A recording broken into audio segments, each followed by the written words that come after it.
Okei. Taivuta sormia niin pitkälle kohti lattiaa kuin menee. Hyvä, ja tuu takaisin ylös. Hyvä.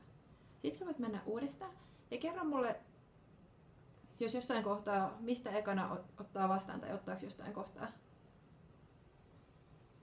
Tässä kohtaa ottaa polvitaipeista ja vähän täältä. Okei, pääseekö sä pidemmälle siitä sitten? En. Okei, tuu vaan takaisin ylös. Hyvä.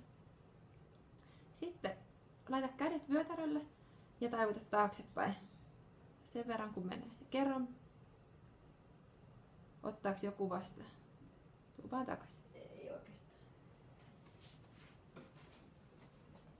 Ja voit taivuttaa uudestaan vielä toisen kerran. Ja takaisin. Onko mitään tuntemuksia tossa? Ei. Okei. Sitten voit ottaa kädet sinne vartalon viereen ja taivuttaa sivulle suoraan, niin että käsi menee reittä pitkin sivulle. Ja takaisinpäin. Ja toiselle puolelle. Ja takaisinpäin.